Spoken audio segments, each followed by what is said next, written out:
शरद पवार गटाच्या खासदारांनी दिल्लीत पंतप्रधान नरेंद्र मोदी यांची भेट घेतल्यानंतर महाराष्ट्राच्या राजकारणात चर्चांना उधाण आले।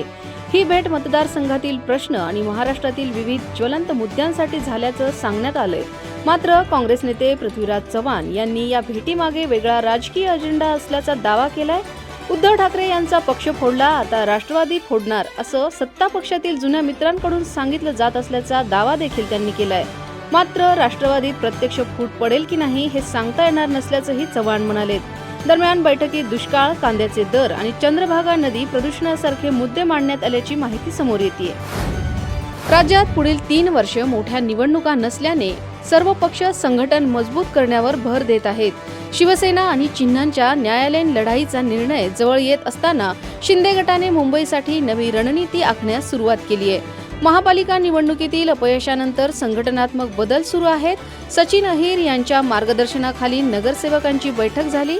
राहुल शेवाळे, अमेय घोले यावेळी उपस्थित होते। 15 ऑगस्ट नंतर मतदारसंघनिहाय बैठका होणार अशी माहिती अमेय घोले यांनी दिली। या बैठकीत संघटन बळकटीवर भर देण्यात आला। मुंबईतील आगामी निवडणुकांसाठी तयारी सुरू असल्याचंही यावेळी स्पष्ट करण्यात आलं।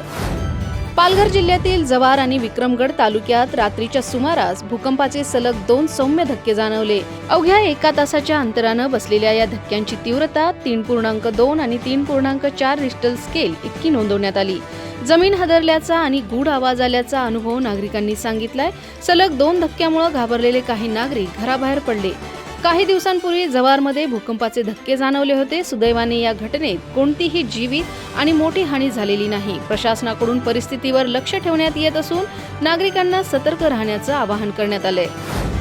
मुंबईत अन्न व औषध प्रशासन विभागाचे आयुक्त तुकाराम मुंढे यांच्या नेतृत्वाखाली कारवायांचा धडाका सुरू आहे। दहिसरमध्ये गुन्हे शाखेने बनावट दूध तयार करणाऱ्या कारखान्यावर छापा टाकून 4 आरोपींना अटक केली आहे। अमूल व गोकुळच्या नावानं तयार केलेले 470 लिटर भेसळयुक्त दूध आणि 13,000 बनावट पिशव्या आणि 10 लाखांची मशिनरी जप्त करण्यात आली आहे। सुमारे 20 लाख पाऊच विक्री झाल्याचा संशय व्यक्त करण्यात येतोय। तसंच मालाडमधील ब्लिंकिट गोदामात अस्वच्छता व मुदतबाह्य अन्न आढळल्यानं एफडीएने कारवाई करत अन्न परवाना निलंबित केलाय।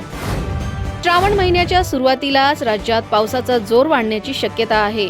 हवामान विभागाने रायगड, रत्नागिरीसह पुणे आणि सातारा जिल्ह्यातील घाटमाथ्यांवर मुसळधार पावसाचा अंदाज वर्तवत येलो अलर्ट जारी केलाय। या भागात काही ठिकाणी जोरदार सरी कोसळण्याची शक्यता आहे। राज्याच्या उर्वरित भागात मात्र ढगाळ वातावरण, हलक्या सरी आणि उघडीप पाहायला मिळेल। विदर्भ, मराठवाडा आणि उत्तर महाराष्ट्रात सध्या पावसानं काहीशी विश्रांती घेतली आहे। दरम्यान श्रावणात राज्यात पावसाचा जोर आणखी वाढण्याचा अंदाज आहे। पेट्रोलमधील 20% इथेनॉल मिश्रणावरून देशात विरोध सुरू असतानाच भाजप खासदार जनार्दन मिश्रा यांच्या वक्तव्यानं नवा वाद निर्माण झालाय। मध्य प्रदेशातील रीवाचे खासदार मिश्रा यांनी एका कार्यक्रमात देशात शुद्ध पेट्रोल उपलब्धच नाही, मग ते तुमच्या बापाच्या घरातून आणायचं का असा सवाल केला। त्यांचा हा व्हिडिओ सोशल मीडियावर व्हायरल झाला असून त्यांच्यावर टीकेची झोड उठत आहे। इथेनॉल मिश्रणाचे समर्थन करताना त्यांनी ब्राझीलचं उदाहरण दिलं। पेट्रोल डिझेलसाठी परदेशांवरील अवलंबित्व कमी करण्यासाठी इथेनॉल आवश्यक असल्याचंही त्यांनी सांगितलंय। राम मंदिरातील कथित दानचोरी प्रकरणावरून साधू संत आक्रमक झाले असून सुमारे 500 संतांनी पंतप्रधान निवासस्थानाकडे मोर्चा काढण्याचा प्रयत्न केला। या प्रकरणाची निष्पक्ष आणि सीबीआय चौकशी करावी अशी त्यांची मागणी आहे। मात्र पोलिसांनी पंतप्रधान निवासस्थानाकडे जाण्यास रोखल्यानंतर अनेक साधू रस्त्यावरच बसले आणि काही जण झोपले देखील। दानचोरीमुळे सनातन धर्माची बदनामी होत असल्याचा आरोप संतांनी केला। सीबीआय चौकशी न झाल्यास चित्रकूट ते अयोध्या, चंदा चोरी ते आस्था बचाव यात्रा काढण्याचा इशाराही त्यांनी दिला। दरम्यान प्रकरणाची एसआयटी चौकशी सुरू असून 2 महिन्यानंतर मुख्य आरोपी हाती न लागल्यानं संतांनी नाराजी व्यक्त केली आहे। दक्षिण अमेरिकेतील कोलंबियात 7.4 रिश्टर स्केल तीव्रतेचा शक्तिशाली भूकंप झालाय। या दुर्घटनेत आतापर्यंत किमान 20 जणांचा मृत्यू झाला असून अनेक इमारती कोसळल्यात। ढिगाऱ्याखाली नागरिक अडकल्यानं मृतांचा आकडा वाढण्याची भीती व्यक्त करण्यात येते। भूकंपाचं केंद्र चोको प्रांतातील संजोस डेल पाल्मार जवळ 107 किलोमीटर खोलीवर होतं। पेरेरामध्ये 18 तर मानिझालेस या ठिकाणी 2 जणांचा मृत्यू झालाय। कॅली शहरात 20हून अधिक इमारती कोसळल्याचं सांगण्यात येते। बोगोटासह इक्वेडोर, पनामा आणि व्हेनेझुएलातही धक्के जाणवल्याचं सांगण्यात येते। दिल्ली प्रीमियर लीग मधील सेंट्रल दिल्ली किंग्स आणि आउटर दिल्ली वॉरियर्सच्या सामन्यादरम्यान मैदानावरील कथित वादाचा व्हिडिओ सोशल मीडियावर व्हायरल झालाय. यश ढोलच्या नेतृत्वाखालील सेंट्रल दिल्लीचा पराभव झाल्यानंतर दोन्ही संघाच्या खेळाडूंमध्ये तणाव निर्माण झाल्याचं व्हिडिओ दिसत आहे. सोशल मीडियावरील दाव्यानुसार यश ढोल आणि प्रियांश आर्या यांच्यात वाद झाल्याचं म्हटलं जाते.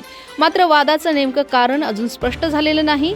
सामन्यात आउटर दिल्लीनं 216 धावा केल्या तर सेंट्रल दिल्लीचा डाव 191 धावात संपुष्टात आला. यशनं 47 धावांची आक्रमक खेळी केली. मराठमोळी अभिनेत्री प्राजक्ता माळीनं यंदाचा वाढदिवस अनोख्या पद्धतीने साजरा केलाय.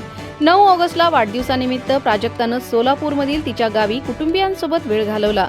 यावेळी ती चक्क शेतात उतरून भाताची रोपं लावताना दिसली.